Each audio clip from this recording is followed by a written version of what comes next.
Hi, thank you so much for joining us.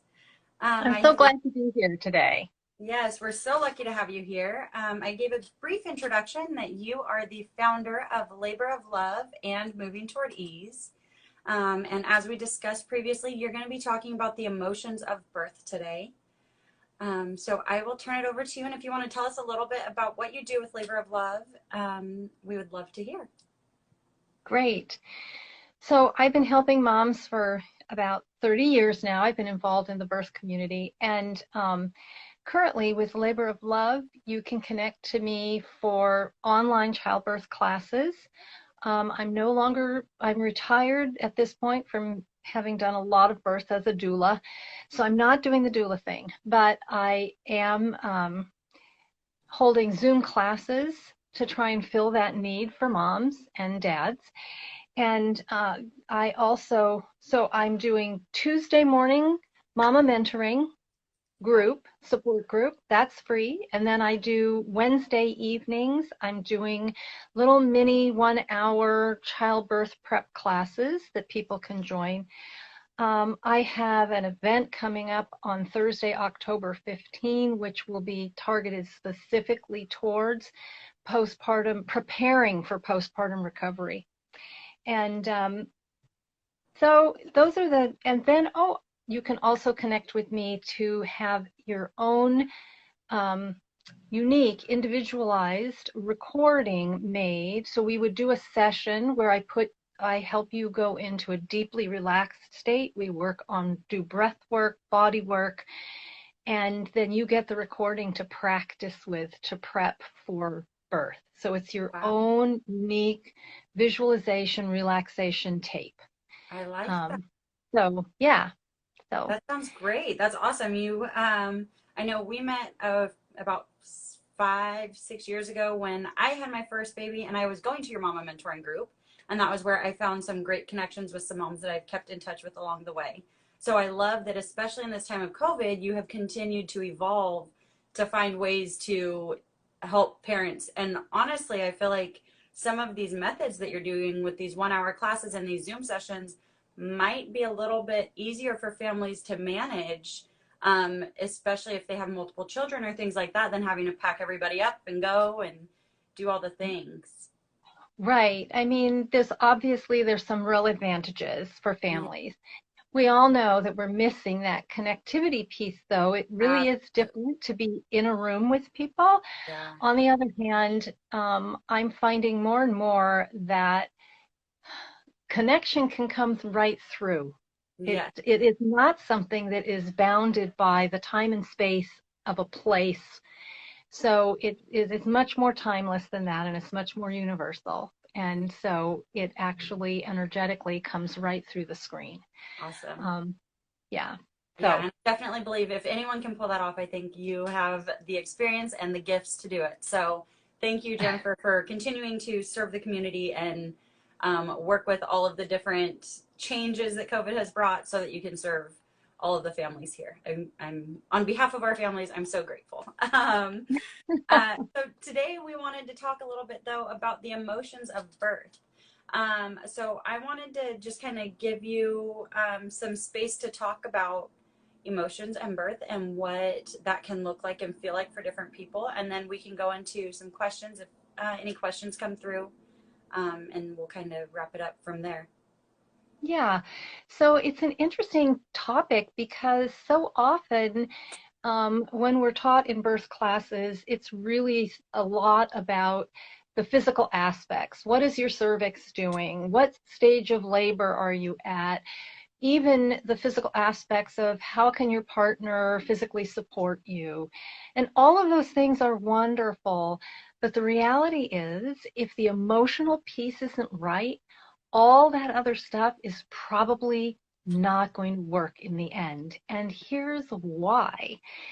Um, what I have begun realizing, I have a whole new sort of frame of reference around birth at this point and how bodies work because of the deep education I've now had through cranial sacral, orthobionomy, all the different body work things that I have been studying and working with. And the underlying issue here is that hormones are and our physical self intersect, Yeah. and there is no taking those two things apart. You can talk about them separately, but that is not how they actually work in the body. And the big underlying piece that people just don't talk about at all is fascia. And fascia is a tissue, a special type of tissue that's found everywhere in the body. It absolutely wraps around every single other item. So it's around your uterus, it's around your cervix, but it's also around each fiber. Your uterus is a muscle, so it's Mhm. made up of muscle fibers, and around each of those fibers is fascia wrapped. Okay, so right down to the individual muscle cells, they're all wrapped with fascia. And that then connects that uterus into the whole web of fascia that goes through your entire body. And fascia is amazing because one, it's like a spider web. And if there's a pull on fascia in one place in the web, it transfers through the entire Mhm. system. So if we think of it with birth, if we have any place in our body that is tense with emotion, it's going to then affect the fascia throughout the entire system, including your uterus and how it's contracting, including your cervix and how it's responding to those Yeah. contractions, including your pelvic floor muscles and how they're responding to their need to be able to slide apart and let babies come down into your pelvis. And fascia is incredibly emotional. Mhm. So it is affected by your emotions. The chemistry of emotions going through your bloodstream goes into that fascia and affects the fascia. And fascia is designed to protect us, to stabilize us, to literally support us.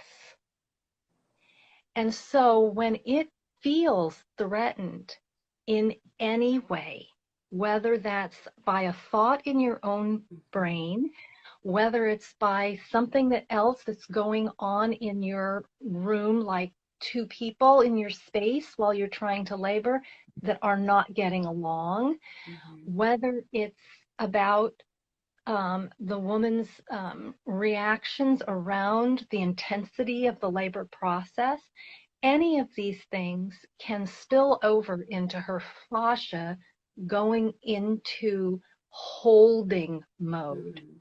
When fascia is afraid, its role is to hold, Mhm. right? And what do we need to do to let something come out of our bodies? We've It's got the to release. exact Yep. opposite. We have to be able to flow, to let go. And, for generations, we've known about the fear, tension, pain triangle that they talk about with birth. But the bottom line here is it's the fascia. So the fascia is the limiting factor around your fear, tension, pain triangle. And then The you were same. saying, oh, sorry. And so you were saying that specifically the fascia is heavily impacted by the emotions. And so if we come back to the emotions of being, having to go from your safe space, perhaps of home for early labor, to a room at a hospital or at a birthing center or wherever that is different and has a different mode, a different feel to it, that can change things. Different news coming to us throughout labor can change things, right?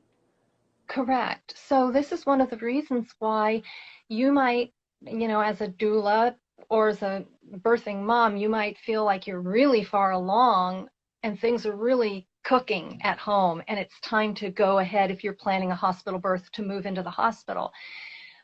but what we know about that is that that move for a large majority of women will trigger some adrenaline into their system. Mhm. And adrenaline is one of the things that tells fascia that it needs to get firmer. And if fascia is getting firmer, not only will your uterus not be able to contract as well, to glide in what it needs to do, but the cervix itself will become more resistant to that Mhm. and can actually close up Yeah. because the fascia became tight again So we can instead really of go being able backward. to flow, Yeah. right?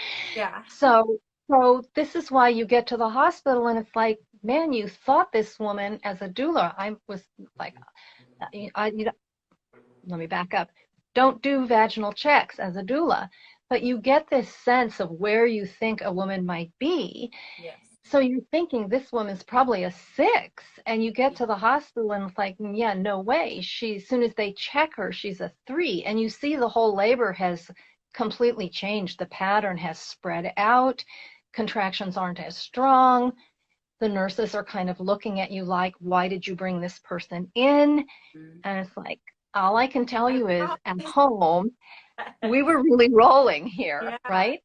And then the woman will settle in for a couple of hours and she'll have that adrenaline will have washed through her system and out as long as everything at the hospital remains peaceful, calm, and she actually feels confident in that space, Yes.